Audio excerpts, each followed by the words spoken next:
Okay, hello ladies and gentlemen, my name is Sebastian and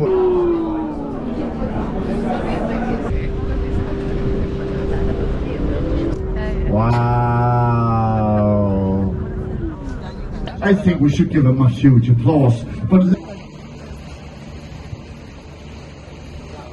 when they were kids with Legos, every single Danish soldier, you can see their dragons on top in a second. Pardon.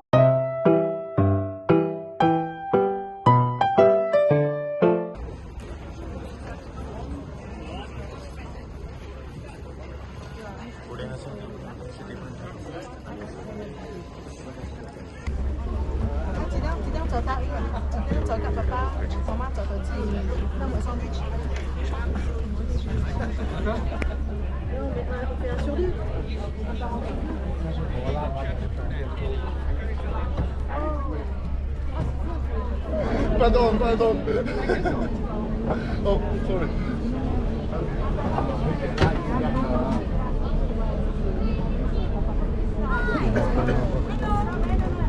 Hej! Kan du se dig? Du skal op på den her båd jo. Ja.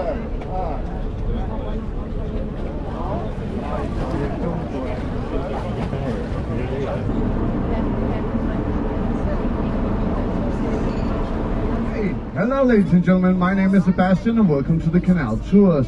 I will be your guide for the next hour and today I will show you Copenhagen. An awesome captain is named Sven. Can we give him a hand everybody? Thank you. You see, today we're going under 14 bridges, which means I'll have to ask you to sit down 14 times. If you don't do it, Sven can't continue the boat. Prendere un ponte in testa e non avete voglia che sia voi. Anche il consiglio personale, non toccate i ponti, la gente ci pisce sopra e va giù e fa molto schifo. Quindi, now, ladies and gentlemen, as you can see, the very first bridge is coming up. This is your very first test. Let's see if everybody survives.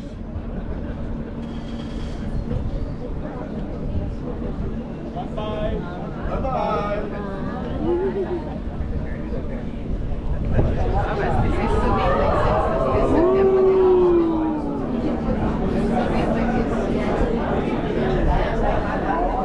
Everybody survived. What a success. And only about 10 people touched the bridges. Let's continue. Now we are in Nyhavn. It means the new harbour. It was built 350 years ago by Danish soldiers. And back then it was a place where sailors came to drink and fight and get some company from, let's call them the ladies of the night. Nowadays it's a lot more polished. You can get a beer, you can get an ice cream, or you can try the traditional Danish dish called smørrebrød. Smørrebrød is sort of like Scandinavian tapas if you really don't like tapas. It's a lot of bread and fish and remoulade and rødkål and all sorts of weird stuff. But pretty tasty for a Scandinavian. Allora, over here, ladies and gentlemen, we have the Danish Royal Playhouse. It opened in 2008 with Hamlet by Shakespeare. As you may know, Hamlet takes place right here in Denmark. And there's the very famous quote in Hamlet, to be or not to be. Over in Nyhavn they say, two beers or not two beers. Ladies and gentlemen, over here we have the paper island. The paper island is called that because back in the day this is where the Danish newspapers used to store all of their papers. Now they're making these new modern apartment buildings to help with the need for apartments for the poor students. And so they will only cost around 5 million euros. Ladies and gentlemen, over here you can see something that looks like something from Star Wars. Over here on the right. That's the Danish Opera House. It opened in 2005 and it was a donation from a company called AP Møller, whom I'll tell you about a little later. Inside of this opera house you have a lot of auditoriums, but the main one can house 1,700 people. And inside you also have 14 floors, and 5 of these floors are actually underground, meaning under the water. Now imagine listening to songs from the Little Mermaid or something under the water. It would be so cool.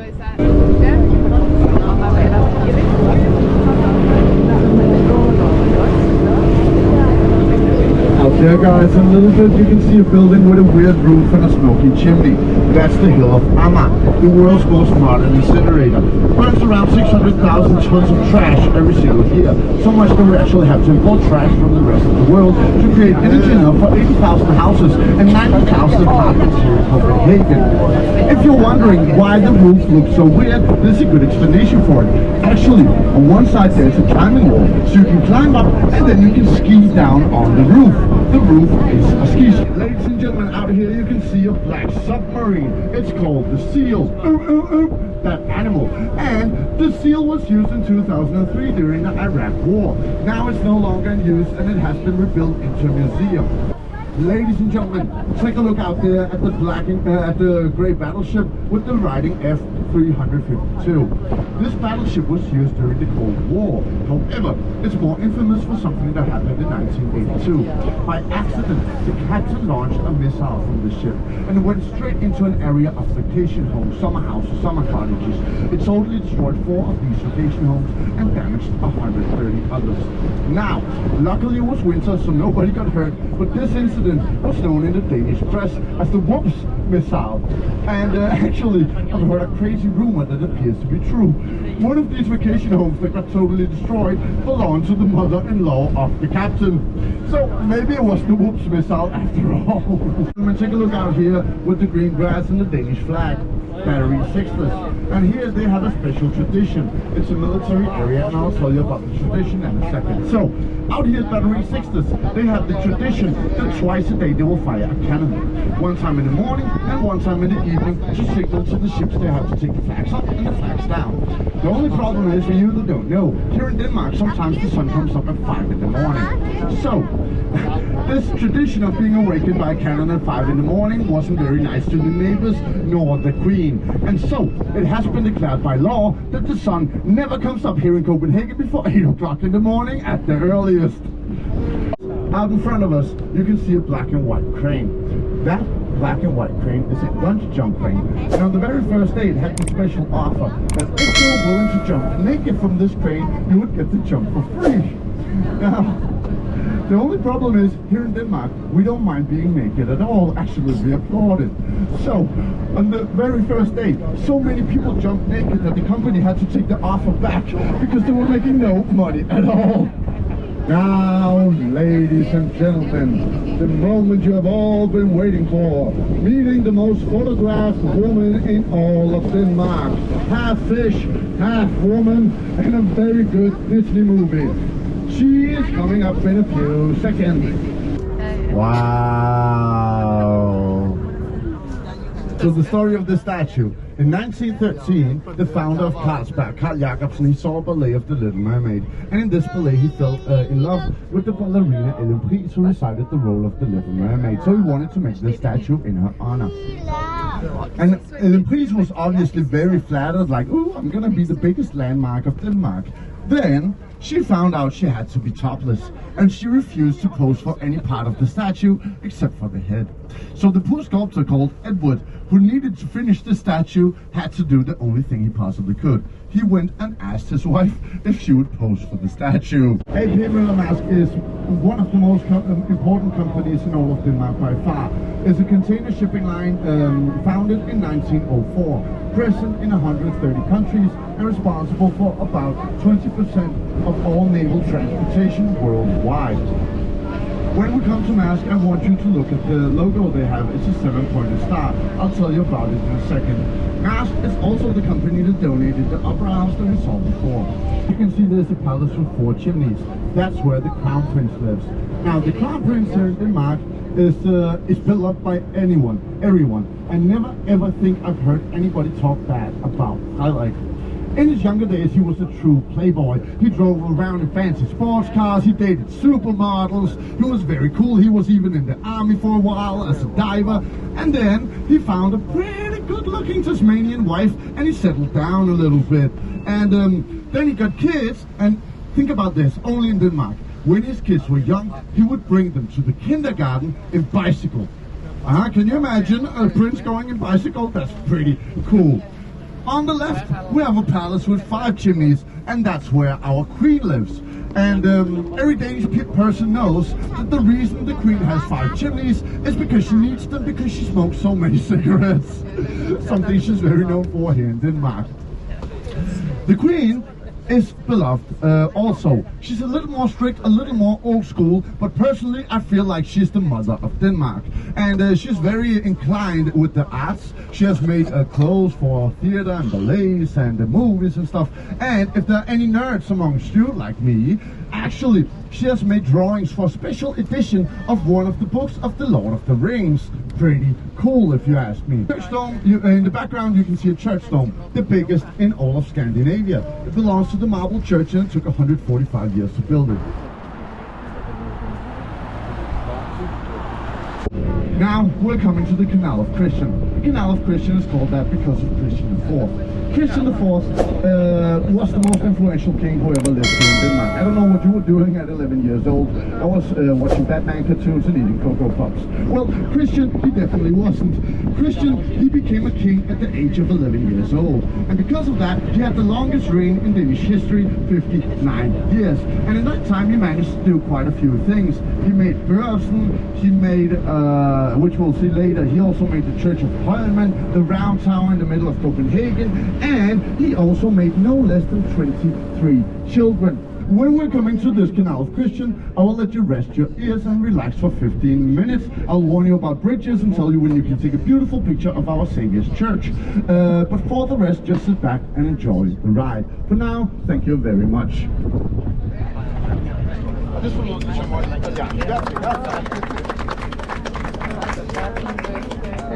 There's a bridge, so...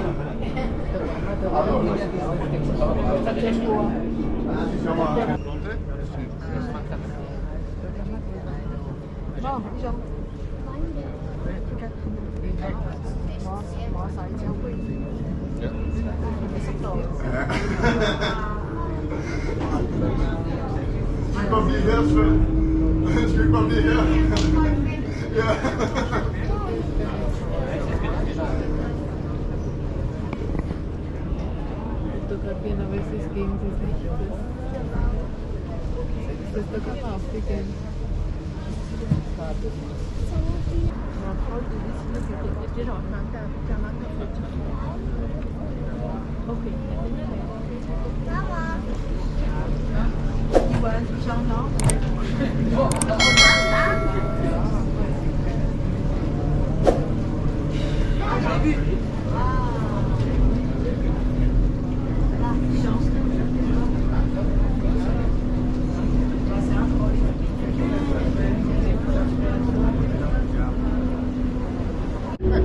Okay, now we're coming to BLOX, the Danish Architecture Centre from 2018. And the reason for this shape is that it's supposed to look like Legos. Lego is a Danish toy, so you can imagine how many of the architects who work in here actually built the very first buildings when they were kids with Legos. I think it's such a cool idea.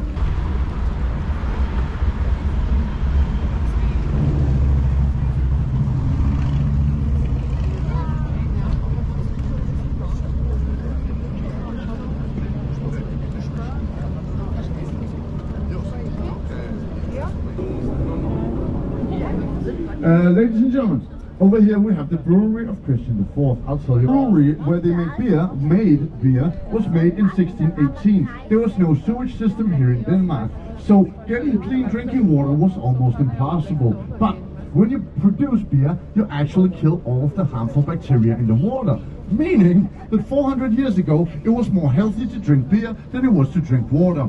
So, the Danish state would give out or issue 10 liters, 2.2 gallons of beer every single day to every single Danish state employee. And they would give the same amount of beer to every single Danish soldier. And this explains why we lost so many wars against Sweden during the reign of Christian IV.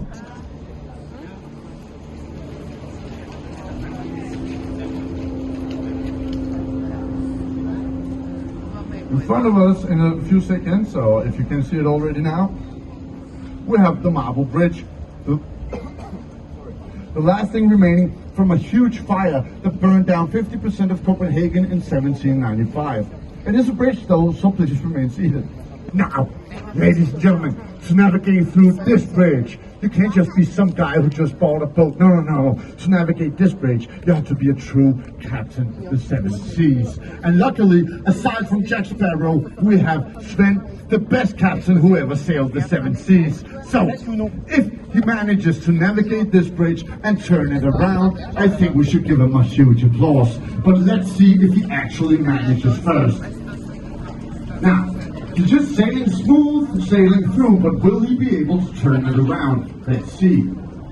If he doesn't manage, we'll just play Titanic and I will be Leonardo DiCaprio. I think that's obvious to everybody. Ladies and gentlemen, over here in front of us, there's a guy on a horse. That's Absalon. Absalon was known as the founder of Copenhagen in 1167. Or so we thought. Because when archaeologists started digging out for the new metro station you can see over there, they discovered something. That actually, Copenhagen has been a real city ever since the Viking Ages, hundreds of years before. And actually, there have been people here in Copenhagen ever since the Stone Ages. If you don't quite remember when was the Stone Age, that's when Fred Flintstone was alive, a lot of years ago, yeah. Ladies and gentlemen, over here we have the Danish Parliament. Opened in 1928. On top, you can see there's a very tall tower. It's 106 meters tall, and it's the tallest tower in all of Copenhagen. In front, you can see another guy on a horse, and that is Frederik VII. Frederik VII is the Danish king who signed the first Danish constitution, which was in 1849.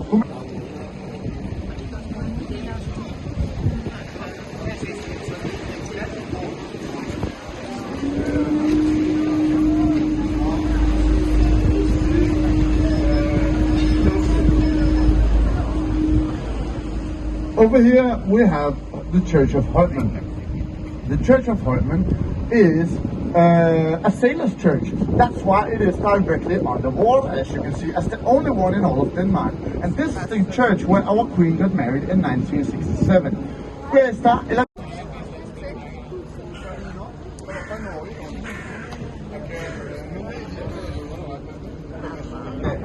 Over here, guys, you can see Børsen.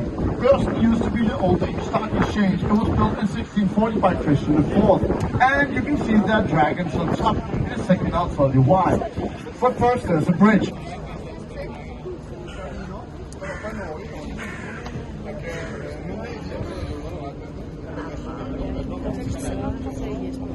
So, the reason you have dragons on top of Børsen is that there were so many fires in Copenhagen, so people were desperate to find a way to stop these fires. And so they believed that if you put dragons on top of a building, it meant the building couldn't burn. Now, it might seem silly, but to be completely fair, Christiansborg right next to it with no dragons has burned twice, but Børsen has never ever burned. You know, so yeah.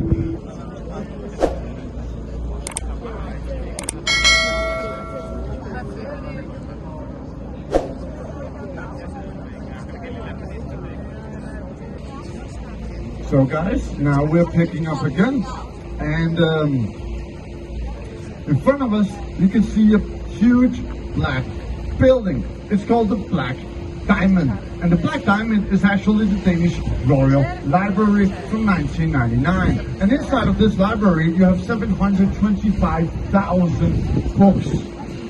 There's something very, very cool about this building. That's it.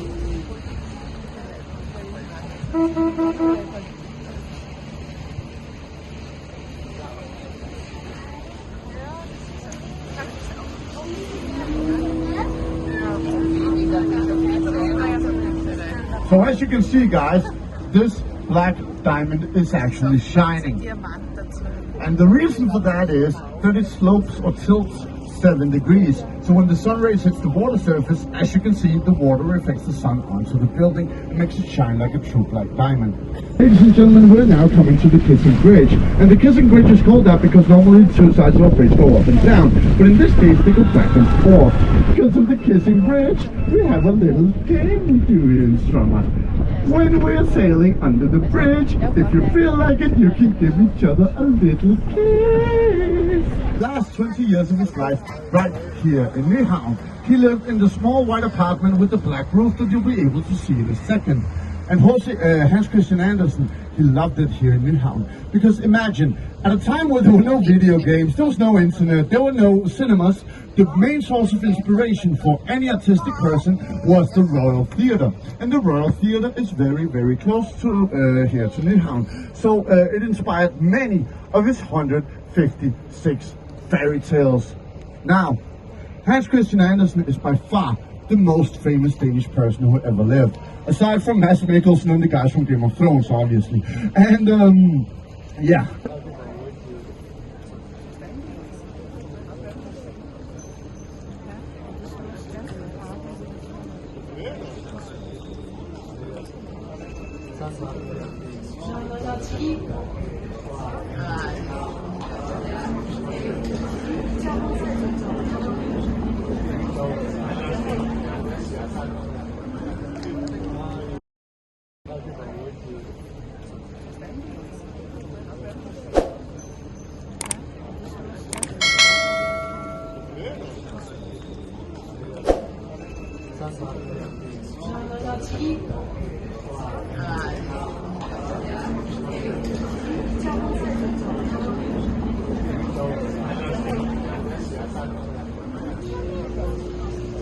Guys, we're at the end of the tour, so please remember your belongings because it's not cool to lose things in a foreign country. Also, please